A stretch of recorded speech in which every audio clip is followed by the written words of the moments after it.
The gentleman yields back. I now recognize the gentleman from Alabama, Mr. Strong, for 5 minutes of questions. Thank you, Chairman Garbarino, Ranking Member Thompson. As we prepare to host the FIFA World Cup, Olympics, America 250, and even college sporting events, we face an unprecedented mix of security challenge. It is past time to unleash counter-UAS to defend America and its citizens from drone attacks. Much of that technology is developed in my district. Our ability to protect fans, athletes, and host communities will depend on how well we are prepared, trained, and share information and respond under pressure. I'm proud to represent Redstone Arsenal in Huntsville, Alabama, where the FBI recently opened the National Counter-Unmanned Aircraft Systems Training Center, America's premier hub for training law enforcement and security professionals to counter the threat posed by drones, all under one roof. Deputy Chief Mabin, the threat posed by rogue unmanned aircraft systems to stadiums and fan venues may represent one of the greatest security challenges we face in hosting these large-scale events. Congress recently extended authorities to state and local law enforcement to mitigate these drone threats.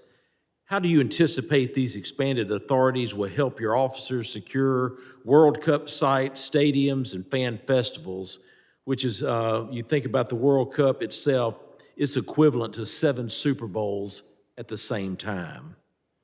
Absolutely. It's a question of scale. We will get federal support, counter-UAS support, but it's limited. And by expanding these authorities to local police departments, we're able to cover down on the other areas.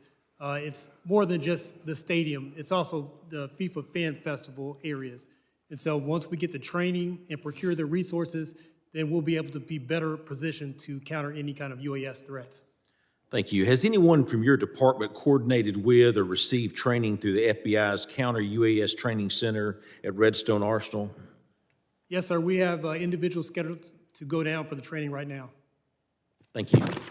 Mr. Martinez, building on that point, how have organized committees been working with federal, state, and local partners to ensure strong counter-UAS mitigation procedures are in place?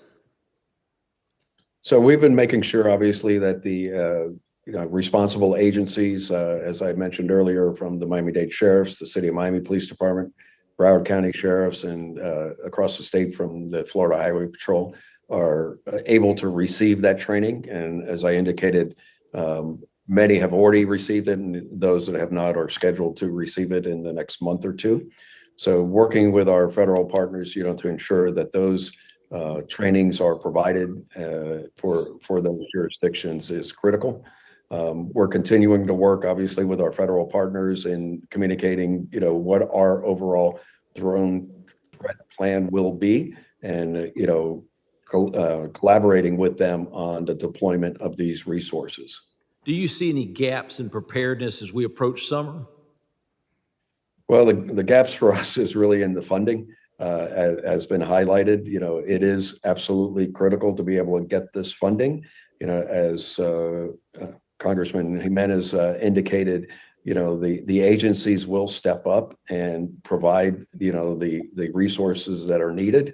But our fear is that decisions will be made on budget instead of threat assessment, especially as we get closer and the actual scale of it starts to show itself.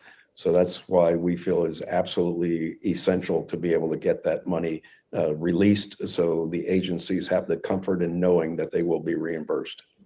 Thank you. Switching gears, with over 36 years experience as an emergency medical technician and 40 years as a firefighter, I take emergency response and public safety extremely serious.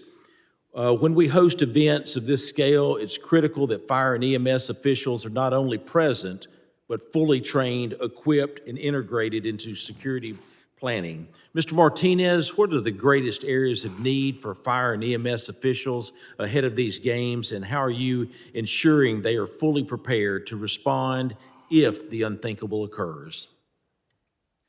Absolutely. We've been working very closely with the major fire and emergency management agencies here, including the Miami-Dade Fire Department and the Miami-Dade Department of Emergency Management. We have held already several large-scale, full-scale exercises, as well as numerous tabletop exercises to develop responses and capabilities and understanding of what those capabilities are for all of the agencies involved.